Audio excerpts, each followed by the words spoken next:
من استديوهات الفضائية الإريترية في العاصمة أسمرة أحييكم وأقدم لحضراتكم نشرة الأخبار لهذا المساء، معكم فيها حنان جيلاني، وكالمعتاد نبدأها بأهم وأبرز العناوين.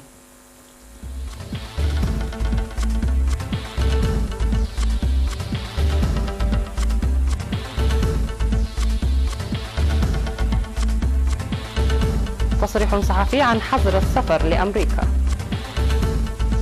افتتاح عيادة في أخرية. دورة تدريبية إدارية في عنسبة.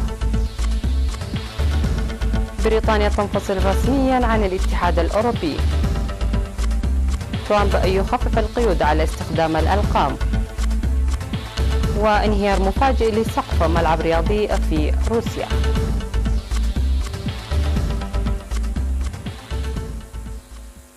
مرحبا بكم.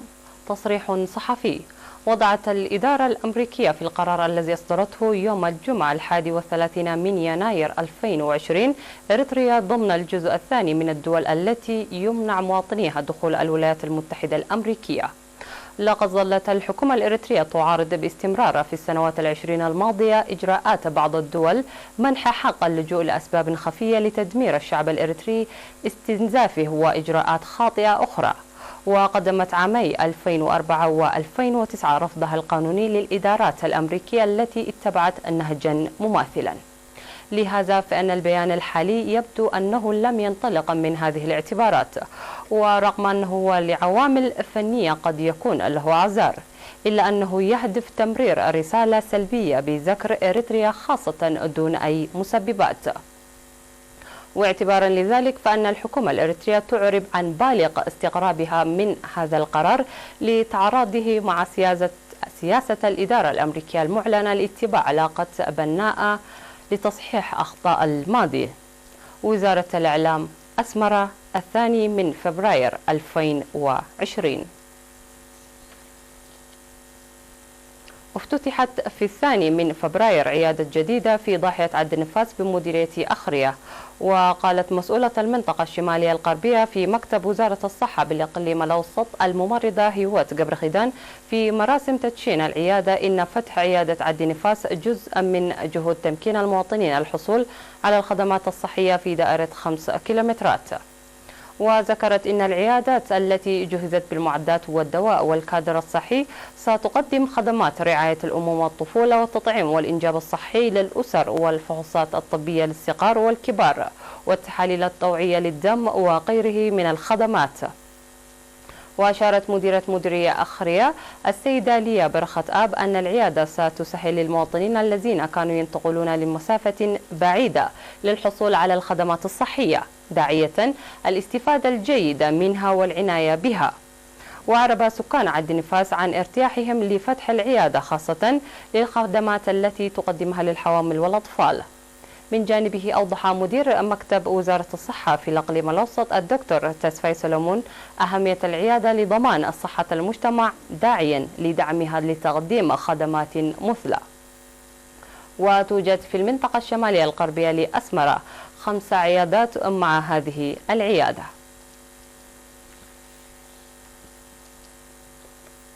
نظمت إدارة إقليم عنسبة دورة تدريبية ل60 من أعضائها لإدارة الموارد البشرية والممتلكات والمالية والمشتريات. شاركت في الدورة التي استمرت ل10 أيام مسؤول الإدارة والمالية من جميع المديريات والمكتب المركزي لإدارة الإقليم. وأوضح المدير العام لقسم الإدارة والمالية في الإقليم السيد كوبروم نرأيو في ختام الدورة أن الهدف من الدورة تقديم خدمات سريعة وجيدة وتنفيذ تعليمات وزارة المالية والمراجع العام وإدارة الوقت. وأكد المشاركون على أن الدورة ستساعد لإزالة القصور. من جانبه دعا حاكم إقليم عنسبة السيد علي محمود المشاركين في الدورة للاستفادة من الأرضية الممهدة لتقديم خدمات جيدة.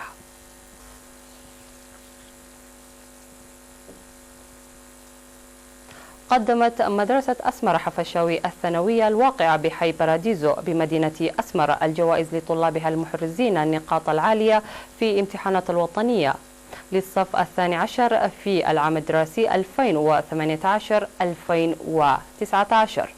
وقدمت الجوائز يوم 2 فبراير 19 الطلاب بينهم 5 طالبات حرزوا النقاط من 3.2 إلى 4 نقاط. ووضح مدير المدرسة الأستاذ سماري جبرالؤول في المناسبة أن الهدف من الجائزة تشجيع الطلاب والإشهار بهم لخلق منافسة شريفة في الآخرين، داعيا الطلاب لمواصلة التفوق التعليمي. من جانبه أوضح مسؤول المدارس الثانوية في مكتب وزارة التعليم بالإقليم الأوسط الأستاذ يوهانس سلمون أن الجوائز ستشمل 3 جهات هي كتلقي الجائزة وطلاب الصف الثاني عشر المتابعين للدراسة في مدرسة وارساي كالو بيساوا وطلاب الصف الحادي عشر. وكانت مدرستي باركا وشهداء الثانويتين قد قدمت جوائز مماثلة لطلابها المتفوقين. سيداتي سادتي، نشرتنا لا زالت مستمرة من الفضائية الإريترية، لكن بعد هذا الفاصل القصير رجاء ابقوا معنا.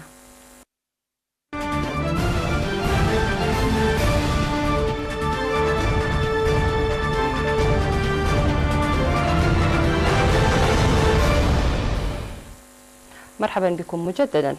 انفصلت المملكة المتحدة أخيرا عن الاتحاد الأوروبي نحو مستقبل قامد لتدير ظهرها لمحاولات تكوين قوة عالمية بعد الحرب العالمية الثانية لتوحيد بلدان أوروبا التي حاربت بعضها البعض في السابق.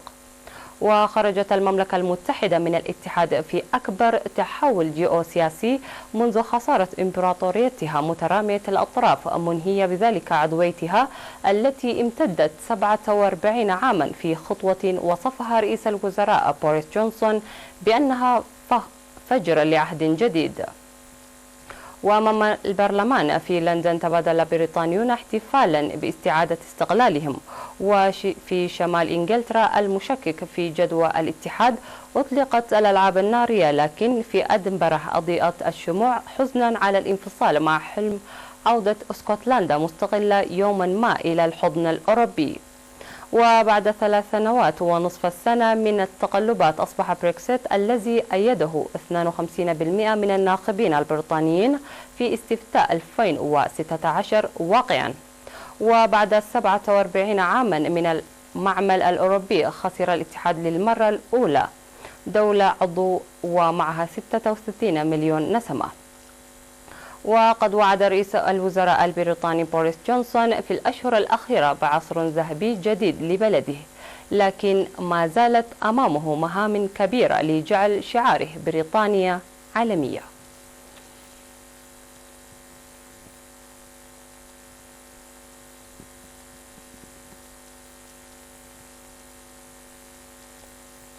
خفف الرئيس الأمريكي دونالد ترامب القيود السارية منذ عهد الرئيس السابق باراك أوباما على استخدام الجيش الأمريكي للألقام الأرضية، قائلا إن السياسة السابقة وضعت القوات الأمريكية في موقف سيء بشدة.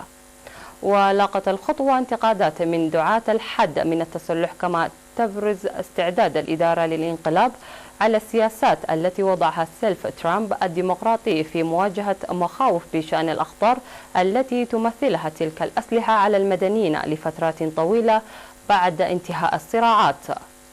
وفي وقت سابق الجمعة قال وزير الدفاع الأمريكي مارك إسبر في مؤتمر صحفي مشترك مع نظيره الإيطالي إن الألقام أداة مهمة تحتاج إليها القوات الأمريكية لضمان نجاح المهام، وكذلك من أجل الحد من الخطر على القوات. وقالت إدارة أوباما في عام 2014 إنها لن تنتج ولن تجعل في حيازتها ألقاما مضادة للأفراد بعد ذلك التاريخ. وقال البيت الأبيض في بيان إن وزارة الدفاع البنتاغون أكدت أن القيود وضعت الجنود في موقف سيء. خطط المقاولون الروس لهدم ملعب بيتربرغسكي الرياضي في مدينة سان بطرسبرغ على عدة مراحل، إلى أن مفاجأة غير سارة كانت بانتظارهم حين انهار سقف الملعب بشكل مفاجئ فوق رؤوس العاملين. وأدت الواقعة لوفاة أحد العمال تحت أنقاض السقف الذي تبلغ مساحته 28 ألف متر مربع بحسب وسائل إعلام محلية. وكان ملعب بيتر برقسكي الذي بني عام 1979 وافتتح بعدها بعام واحد من أكبر الملاعب الرياضية في أوروبا. ويتم هدم الاستاد استعدادا لتحويله إلى ملعب لهوكي الجليد ليستضيف فعاليات بطولة العالم التي ستحتضنها روسيا عام 2023.